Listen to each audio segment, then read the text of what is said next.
CBAs, we are part of a national federation of groups that are working on CBAs called the Partnership for Working Families, and their website is www.communitybenefits.org, and you can get lots of sample agreements there. But there have been CBAs in all of these different categories. So some people might think CBAs are only for commercial development or only for residential development. CBAs can be attached to any kind of development. They can be whatever we want them to be. It's about us. It's about our power. It's about the public role in overseeing development and what we get as an outcome of that development. So this is just to give you some examples. It can be where there's a public, where it's public infrastructure, private developers, a combination, anything we can think of. What kind of benefits? So I mentioned, generally the rule is that creativity is the limit. You can take a look at all these. These are some of the kinds of things that have been negotiated in CBAs, from process to very concrete benefits. Now, the only thing, generally, you cannot have in CBAs that are attached to public agreements requirements that companies be union. We wish we could do that, but we can't do that because it's preempted by the National Labor Relations Act. But you can have separate agreements that require those things. So there are creative ways to get around the obstacles, but by and large, the principle is think about your community, think about what you need, think about this developer and the project itself, and you can come up with your list. And not everything's going to be winnable, but maybe 50% of it will be. Now, this is a recent CBA. This is a CBA that was actually incorporated into the development project. So there was a negotiation, it was a combination, but it wasn't a separate document. But the Grand Avenue project in downtown Los Angeles is going to be like an enormous project. The developers, a company called Related Companies, one of the biggest developers in the country. This is actually on public land owned by the redevelopment agency and the county, which is an ideal situation. Public ownership of land gives us so much greater power to demand certain things. And one of the best approaches that I've seen over time, one of the things as a public official I insist on is, what's America based on? Competition, right? The American dream is based on competition. Well, developers should have to compete too. So the way the Grand Avenue project started out was there was an RFP, a request for proposals, and a set of community benefits were embedded in that RFP. So for example, living wage jobs wall to wall, labor peace on the hotel, that there was going to be a hotel, 20% affordable housing at very low levels, and a number of other things that were actually embedded directly in, and 1% of the value of the project had to go to public art. So then the developers, a whole bunch of developers, even though everybody says, anytime you ask a developer and you say, we want living wage jobs wall to wall, and they'll say, no one will ever want to do that project, right? There were developers from all over the country, the fanciest developers, who were all bidding on this project. And so the final Related Companies that got chosen had initially agreed to these basic, and I say basic, they're significant, but these basic community benefits. After that, after the project was going through the process, there was a coalition that came together, and in this case, I wasn't part of the coalition. I was behind the scenes helping the coalition and then helping get the developer to the table.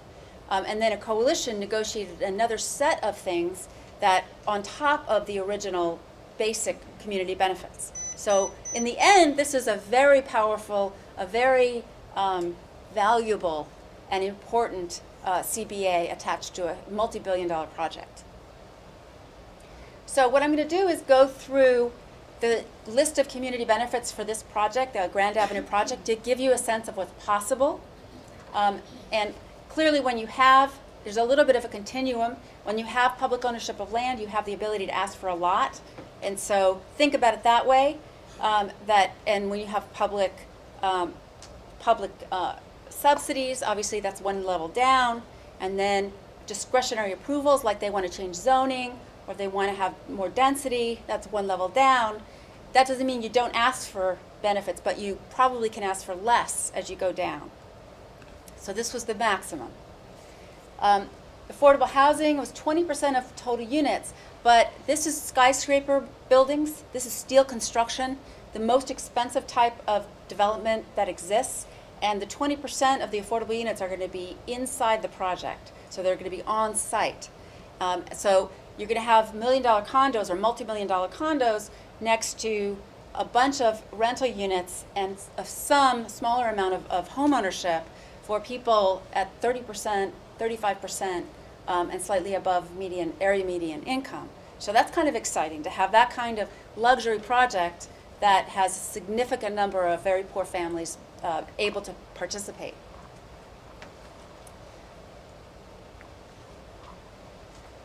There's one of the things that the coalition negotiated, because we do in Los Angeles, in downtown Los Angeles, have tremendous pressures and tremendous gentrification. We've got 10,000 people who are homeless on a given night in the streets of our downtown. We have tremendous need for permanent supportive housing. We have huge pressure on the single-room occupancy hotels, which is the housing of last resort, to have those converted to fancy lofts. So there was a really big push on the developer to put some money in a fund for land acquisition for local nonprofits. So that's basically what this is, a revolving loan fund that could be used to buy property quickly and to be repaid once the project was financed at no interest. Excuse me. So this is a big job creator.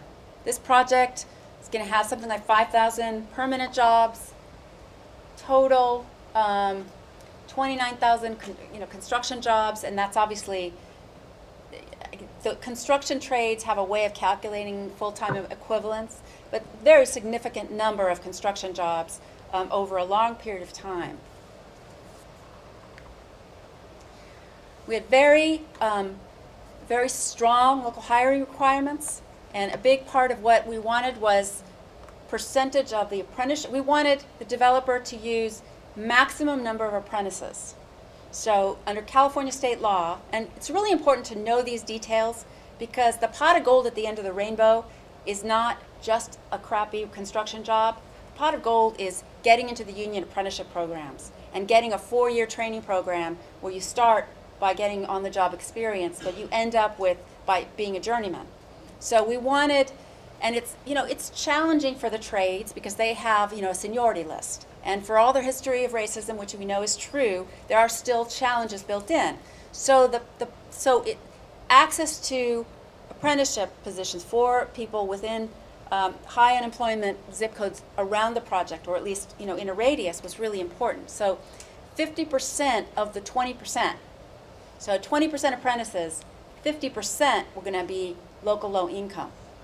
And then 30% of all the jobs in the project were going to have to be from those zip codes. And then 10%, because in California we've got Prop 209, which basically prohibits affirmative action. So the way we get around that is by naming at-risk categories. So we say 10% of all the jobs, of all the apprenticeship hours, the new apprenticeship hours, have to go to the people who are in these categories. And the categories are, first of all, people who have a history in the criminal justice system, people who are recently homeless, people who are single parents. So you pick categories that get you to where you want.